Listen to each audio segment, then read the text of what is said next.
India में लोगों को रियल एस्टेट से बहुत ज़्यादा प्यार है और उसी इन्वेस्टमेंट के ऊपर आज मैं एक स्टोरी बताऊंगा जो कि हमारी रियल एस्टेट इन्वेस्टमेंट ट्रस्ट होते हैं। ये हमारी पब्लिकली लिस्टेड सिक्योरिटीज़ होती हैं जो कि एक हाइब्रिड सिक्योरिटी के नाम से भी जाने जाते हैं, जिनके बारे में आगे हम एक्सप्लेन करेंगे कि ये हाइब्रिड सिक्योरिटी क्यों कहते हैं। क्योंकि इसके अंदर दो कंपोनेंट होते हैं, एक होता है हमारा इक्विटी का और एक होता है हमारा डेट का। डेट का इसलिए होता है कि इनको हर क्वार्टर पे जो अपने फाइनेंशियल रिजल्ट्स दिखाने होते हैं उसके अंदर जो प्रॉफिट आता है उसका अराउंड 90% अपने शेयर होल्डर्स को डिस्ट्रीब्यूट करना होता है। रीजन बीइंग, अब इसका एक इक्विटी वाला जो पार्ट है वो ये है कि ये हमारे पब्लिकली लिस्टेड सिक्योरिटीज होती हैं जो कि एक नॉर्मल शेयर की तरह हमारे मार्केट के अंदर ट्रेड होती है एज अ यूनिट। तो उसमें से एक एग्जांपल मैं पकड़ूंगा एम्बेसी का। ये इंडिया की one of the biggest REIT है और इस टाइम इस शेयर की पिटाई काफ़ी ज़्यादा हो चुकी है, जो कि अराउंड 400 की हाई के बाद कंपनी इस टाइम 310 के लेवल पे आ चुकी है। तो मेरी इस स्टॉक को लेके काफ़ी ज़्यादा कुछ बुलिशनेस है। रीज़न भी, एक तो इसके अंदर हमारे पास आपका फिक्स रिटर्न का हमारा सिनेरियो है जो कि अराउंड 6 से 7% की आपको रिटर्न देता है और आपको ये रिटर्न अराउंड हर क्वार्टर पे मिलेगी। तो बेसिकली आपको एक साल में 4 बारी इससे रिटर्न मिलेगी in the form of dividend and interest.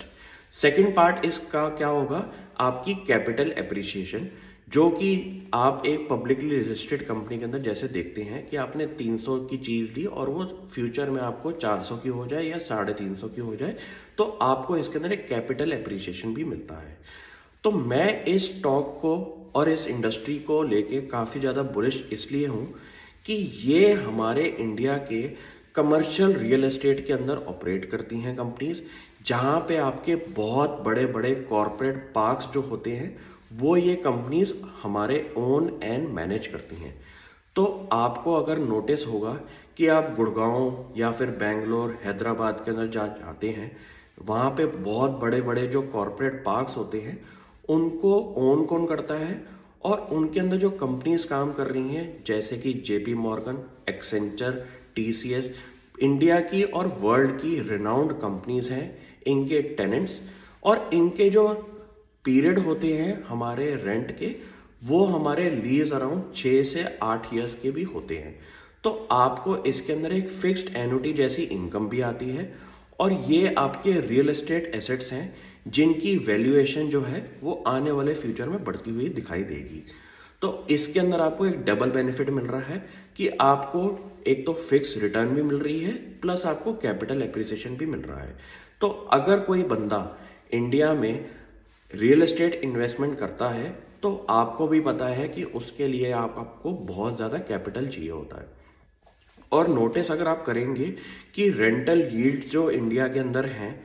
India की टॉप सिटीज़ के अंदर, वो आपने नोटिस किया होगा कि 2 से 3% पे इस टाइम ट्रेड कर रही हैं। तो आपको एक सेम एसेट अगर 6 से 7% दे प्लस इसके अंदर आपको लिक्विडिटी दे, क्योंकि रियल एस्टेट खरीदना बहुत ईजी है लेकिन जब आप बेचने जाते हैं तो आपको असलियत पता चलती है कि रियल एस्टेट को बेचने में कितनी मेहनत लगती है। तो मैं भी इस कंपनी पे बहुत ज़्यादा बुलिश हूँ क्योंकि आप एक अगर स्मॉल टाइम मिडलमैन है जो कि अपनी इन्वेस्टमेंट जर्नी शुरू कर रहे हैं तो आप इस कंपनीज के अंदर अपना जो पोर्टफोलियो है वो अपना 10% के आसपास का इन्वेस्ट कर सकते हैं, क्योंकि इंडिया की कमर्शियल रियल एस्टेट मार्केट जो है वो आने वाले फ्यूचर के अंदर काफ़ी ज़्यादा स्टेबल रहने वाली है। रीज़न बीइंग, हमारा आईटी सेक्टर, जितना भी इंडिया के अंदर आईटी सेक्टर है उनको जो ऑफिस स्पेस चाहिए होती है उनको सबसे ज़्यादा कंज्यूम करने वाली ये कमर्शियल रियल एस्टेट बिल्डिंग्स होती हैं। तो आप अगर इंडिया के आईटी सेक्टर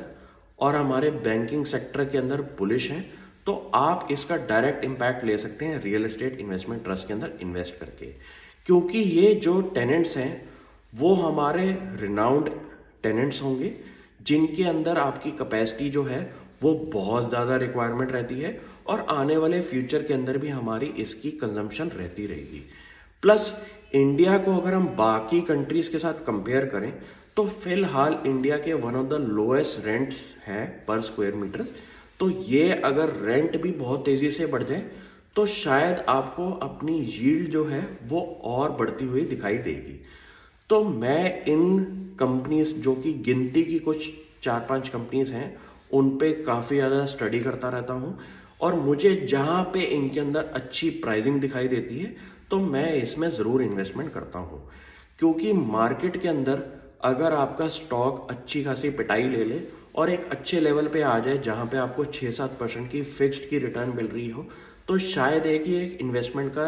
हमारा मौका बन सकता है। तो मैं भी इस कंपनी के ऊपर बुलिश हूँ, और आप भी इस पे फोकस करें और मुझे बाकी कंपनीज के बारे में भी बताएं। Thank you.